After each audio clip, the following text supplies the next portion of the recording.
পাঁচটা ভালো কিনা সেটাও তো চান। ছেলে মেয়ে বিয়ে দেওয়ার সময় বলেন কি যে ছেলে গরিব থাকুক কিন্তু সৎ নামাজি ভালো একটা ছেলে চাই।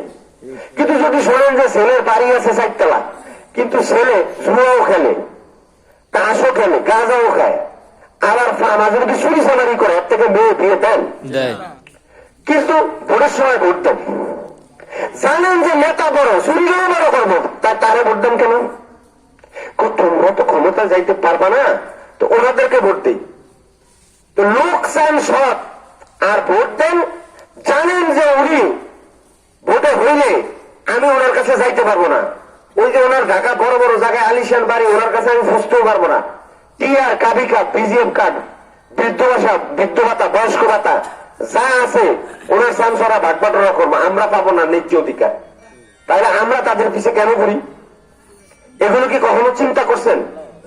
এখন অতীতে করেন নাই, কিন্তু এখন সুযোগ আসছে। বাংলাদেশে আর তেমন কোন দল নাই, দু একটা দল যারা আছে তাদের ইদানিং কালের অবস্থা আপনারা জানেন, তাদের আমল নামাও এখন আপনাদের সামনে হাজির।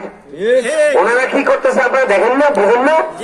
আমার থেকে আপনারা বেশি বুঝেন, কারণ আপনাদের প্রত্যেকের দাড়ি সাদা পাকা, আমরা সবাই আমার বাবা চাচার বয়সী, সব বুঝেন। তাহলে বুঝলে এবার আমাদের পিসাব চর্ম নাই, কোন দলে যায় নাই 5টা 10টা মন্ত্রী হওয়া। কেন জানেন? উনি বলছে যে আমি 5টা 10টা মন্ত্রী হইলে, এমপি হইলে আমার 5-10টা আসন দিয়ে 295টা ঘুরে দিয়ে দিতে হইব। আমার এইরকম শর্টকাটে এমপি মন্ত্রী হওয়ার দরকার নেই। আমি চাইতেছি যে গোটা বাংলাদেশের মধ্যে একটা পরিবর্তন আসুক। এই জন্যই অনেক ধৈর্য ধরা। অনেকে বলে কি দেখবেন ওই চায়ের দোকানে বসলে এই ওনারা কি কোনদিন এমপি হতে পারছে? আরে ভাই, ইউনিয়ন এমপি হয় কেমনে? ইউনিয়ন যদি কোথাও তারা একটা মেম্বারের ভোটও পাবে না, তারা কিন্তু 20 দলীয় ভোটের এমপি। কি ঠিক আছে স্যার? হ্যাঁ, 20 দলীয় ভোটের এমপি না? তাহলে এই দেশে জোট করলে এমপি হওয়া যায়। আমরা 37 বছরে ভোটে যাই না, এই জন্যই যে ভোটে গেলাম মানে একজনের পকেটে ঢুকলাম, তার অন্যায়গুলি আমাকে মাইনে নিতে হবে। আমি তার অন্যায়কে অন্যায় বলতে পারবো না। এই জন্য এমপি হওয়া এটা কোনো বিষয় না।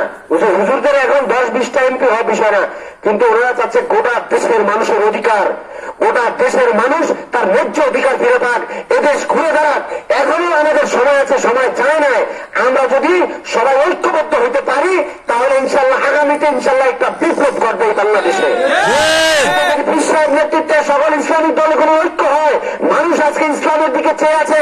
মানুষ 54 বছরে আজ সব ডান বাম লাল সাদা কালো সব কিছু দেখে বুঝে শুনে সিদ্ধান্ত নিয়েছে যে আগামী বাংলাদেশ হবে বিশ্বের চলনের বাংলাদেশ, আগামী বাংলাদেশ হবে ফজল করিমের বাংলাদেশ, আগামী বাংলাদেশ হবে মুসলমানদের বাংলাদেশ। সুতরাং আপনারা সিদ্ধান্ত নেন, ঐক্যবদ্ধ হবেন। কারো লাল চক্ষুকে আমরা ভয় পাই না। কোন নেতা আসলো, কোন নেতা গেল, উনি কত বড় নেতা, কত টাকার মালিক, এটা আমার কি লাভ? আমি তো কোনো উপকার পাই না। আমি এমন নেতা নির্বাচন করব যাকে আমি চাইলেই পাই, যিনি আমার কাছে আসবেন। লা ঈমান লিমান লা আমানাতা লাহু, যার আমানতদারি নাই তার ঈমান নাই। এখানকার যিনি এমপি হবেন, চেয়ারম্যান হবেন, তার আমানতদারি হলো কি এই এলাকার জনগণ। এই এলাকার জনগণের আমানতদারি যদি উনি পৌঁছে না দিতে পারেন তাহলে উনি দুনিয়াতেও যেরকম এরকম পালাইছেন, ধরা গেছেন, আখিরাতেও পালাবেন। দুনিয়াতে যিনি যাকে নেতা নির্বাচন করবেন, মান তাশাব্বাহা বিকাওমিন ফাহুয়া মিনহুম, দুনিয়া যে যার দল করবে আখিরাতে সেই তার দলের সাথে তার হাসর হবে। তিরমিজি শরীফের হাদিস। এখন আপনি সিদ্ধান্ত নেন, দুনিয়াতে আমাদের নেতা ছিল জনাবে মুহাম্মদ রাসূলুল্লাহ সাল্লাল্লাহু আলাইহি ওয়াসাল্লাম, তাকে নেতা মানবেন না অন্যকে নেতা মানবেন, না শেখ মুজিবুর রহমান, জিয়াউর রহমান, জাতীয় পার্টির শেখকে মানবেন? আপনি সিদ্ধান্ত নেন। যে যার দল করবে আখিরাতে তার সাথে তার হাসর হবে। এই জন্যই আমরা বুঝে শুনে অনেক চিন্তা ভাবনা করে আমরা ইসলামী দলগুলো এই জন্য করি যে আমাদের শুধু টার্গেট দুনিয়া নয়, আমাদের টার্গেট হলো একদম শেষ পর্যন্ত, আপনার জান্নাত পর্যন্ত। তো কবর আখিরাত পৌঁছে রাখ, হাউজে কাউসার বিচার দিবস। এবং রাসূল সাল্লাল্লাহু আলাইহি ওয়াসাল্লাম বলছেন যে আমার উম্মতকে ছাড়া আমি জান্নাতে যাব না।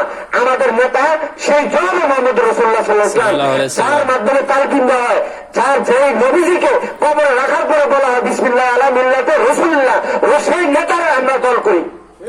যেই নবীকে দেখে বলবো যে এই লোককে হাজার রজুলুন, আমরা বলবো যে উনি আমাদের নেতা, আমরা ওনার দল করছি।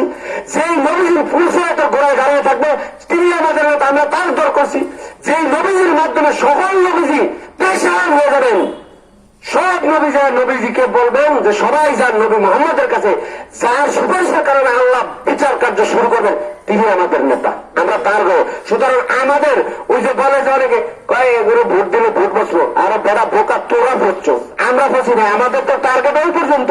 আমরা ঠিক আছে, আমরা বসি না, তোমরা বুঝছো ভাইরা, তোমরা না বুঝে বসতেছো ক্ষণস্থায়ী দুনিয়ার জন্য। আমাদের টার্গেট দুনিয়া এবং আখিরাত। এই জন্য ভাই আসেন, রাত্রে বেশি দিব না, আপনারা অনেকক্ষণ ছিলেন।